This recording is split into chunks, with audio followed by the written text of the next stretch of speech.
ಕನಸಿನ ಕರ್ನಾಟಕದಲ್ಲಿ ಒಂದು ದೊಡ್ಡ ಕನಸು, ಅದು ದೊಡ್ಡಗೌಡರು ದೇವೇಗೌಡರು.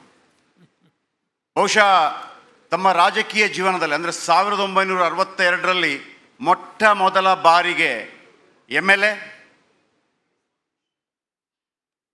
1962ರಲ್ಲಿ 29 ವರ್ಷ, 39ನೇ ವರ್ಷಕ್ಕೆ ವಿರೋಧ ಪಕ್ಷದ ನಾಯಕ ಆಗ್ತಾರೆ.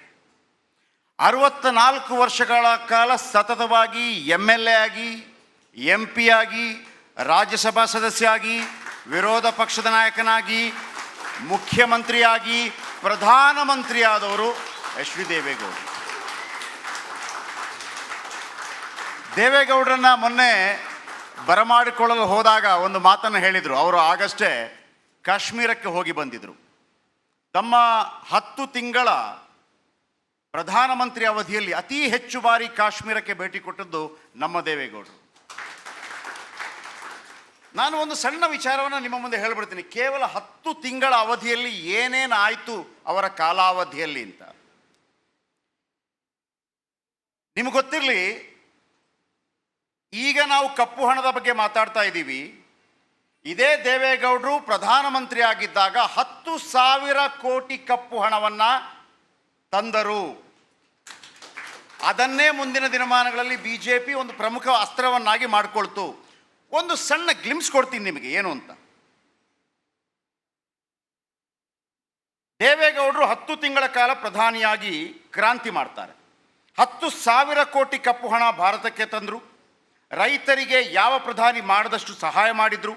ಅದೇ ಕಾರಣಕ್ಕೆ ಪಂಜಾಬ್ನಲ್ಲಿ ರೈತರು ಒಂದು ಭತ್ತದ ತಳಿಗೆ ದೇವೇಗೌಡರು ಅಂತ ಹೆಸರಿಟ್ಟಿದ್ದಾರೆ.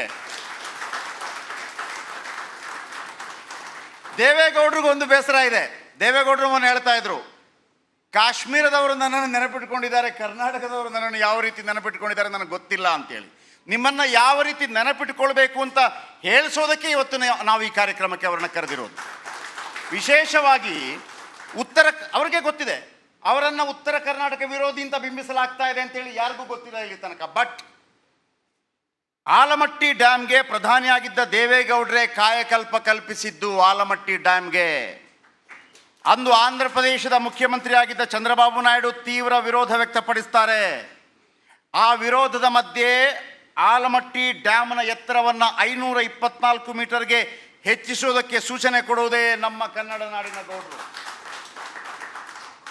ನೀರಾವರಿ ಯೋಜನೆಗಳಿಗೆ ಕೇಂದ್ರ ಸರ್ಕಾರದಿಂದ ಸಹಾಯಧನ ನೀಡಬಾರದು ಎನ್ನುವ ಗಾಡ್ಗಿಳ್ ಫಾರ್ಮುಲಾ ಬದಲಾಯಿಸಿ ಆಲಮಟ್ಟಿ ಡ್ಯಾಮ್ಗೆ 1,000 ಕೋಟಿ ಅನುದಾನ ಕೊಡ್ತಾರೆ ದೇವೇಗೌಡರು.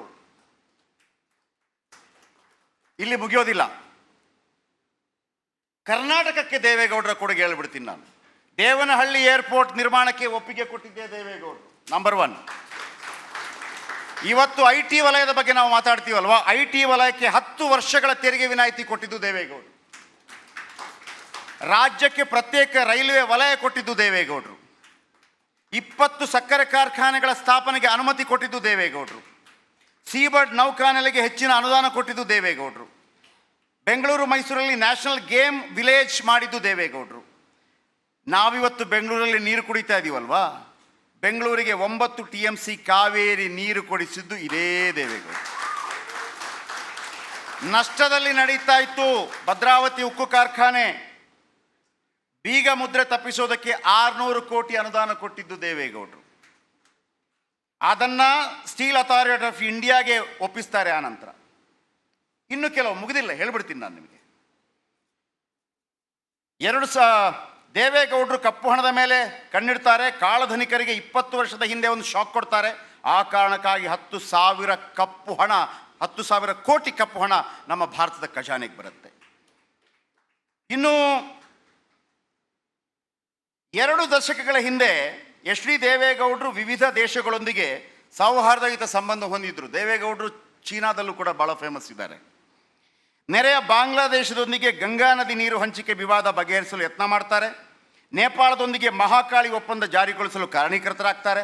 ಪಾಕಿಸ್ತಾನದ ಜೊತೆ ನಿಂತಿದ್ದ ಮಾತುಕತೆ ಪುನರಾರಂಭಿಸುವ ಮೂಲಕ ದ್ವಿಪಕ್ಷೀಯ ಸಂಬಂಧಕ್ಕೆ ಮತ್ತೆ ಚಾಲನೆ ಕೊಡ್ತಾರೆ. ಶಿಷ್ಟಾಚಾರ ಇತ್ತು ನಮ್ಮಲ್ಲಿ, ಬದಿಗೊತ್ತಿ ಅಂದಿನ ಚೀನಾ ಅಧ್ಯಕ್ಷರನ್ನು ಬರಮಾಡಿಕೊಳ್ಳುವ ಮೂಲಕ 2 ದೇಶಗಳ ಸಂಬಂಧ ವೃದ್ಧಿಸಲು ಬುನಾದಿ ಹಾಕ್ತಾರೆ ದೇವೇಗೌಡರು. ಒನ್ ಮೋರ್ ಪಾಯಿಂಟ್, ಲೋಕಪಾಲ್ ಮಸೂದೆ ಮಂಡಿಸಿದ್ದೇ ದೇವೇಗೌಡರು. ಮಹಿಳೆಯರೇ, 30% ಮಹಿಳಾ ಮೀಸಲು ವಿಧೇಯಕ ಮಂಡನೆ ಮಾಡಿದ್ದೇ ದೇವೇಗೌಡರು. ದೆಹಲಿ ಮೆಟ್ರೋಗೆ ಅನುಮತಿ ಕೊಟ್ಟಿದ್ದೇ ದೇವೇಗೌಡರು. ಕೇಂದ್ರ ಸರ್ಕಾರದಿಂದ 5% ಅನುದಾನ ಕೂಡ ಕೊಡ್ತಾರೆ. ರಾಷ್ಟ್ರೀಯ ಕೃಷಿ ನೀತಿ ಜಾರಿಗೆ ತಂದಿದ್ದು ದೇವೇಗೌಡರು. ಹನಿ ನೀರಾವರಿ ಯೋಜನೆಗೆ 90% ಅನುದಾನ ಕೊಟ್ಟಿದ್ದು ದೇವೇಗೌಡರು. ಪಂಜಾಬ್ ರೈತರು 1997 ಪಂಜಾಬ್ ರೈತರು ವಿಪರೀತ ಭತ್ತ ಬೆಳೆದಿರ್ತಾರೆ, ಭತ್ತ ಮಾರಾಟ ಆಗೋದಿಲ್ಲ, ಆತ್ಮಹತ್ಯೆ ಮಾಡ್ಕೋತಾರೆ. ಅಷ್ಟೂ ಅಲ್ಲಿಗೆ ಹೋಗ್ತಾರೆ, ಆತ್ಮಹತ್ಯೆ ಆಗ್ತಾ ಇರುತ್ತೆ. ಅಷ್ಟೂ ಭತ್ತವನ್ನು ಕೇಂದ್ರ ಖರೀದಿ ಮಾಡುತ್ತೆ. ಪಂಜಾಬ್ ರೈತರು ಈ ಖುಷಿಗೆ ದೇವೇಗೌಡರ ಹೆಸರನ್ನು ಒಂದು ಭತ್ತದ ತಳಿಗಿಡ್ತಾರೆ.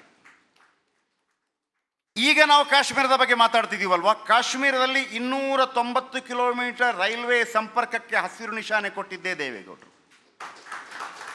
ದುಲಾಸ್ತಿ ಮತ್ತು ಯುರಿ ಹೈಡ್ರೋ ಎಲೆಕ್ಟ್ರಿಕ್ ಯೋಜನೆಗೆ ಒಪ್ಪಿಗೆ ಕೊಟ್ಟಿದ್ದೇ ದೇವೇಗೌಡರು.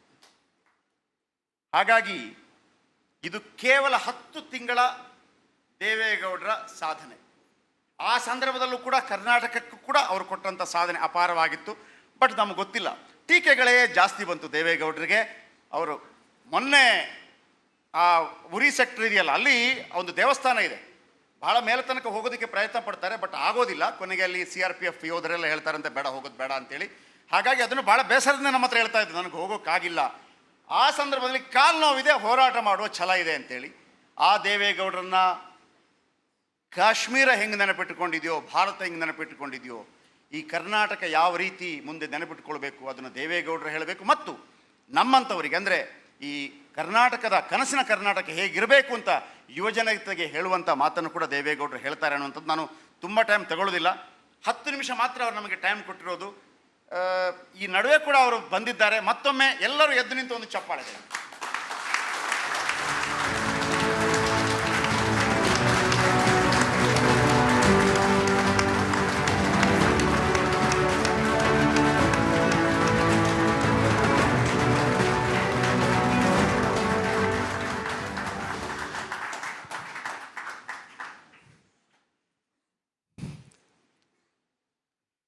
ದೊಡ್ಡಗೌಡರು, ದೊಡ್ಡ ಕನಸು. ದೇವೇಗೌಡರು ಮೊನ್ನೆ ಒಂದು ಮಾತನ್ನು ಹೇಳಿದ್ರಿ ನೀವು ಕಾಶ್ಮೀರಕ್ಕೆ ಹೋಗಿ ಬಂದಾಗ.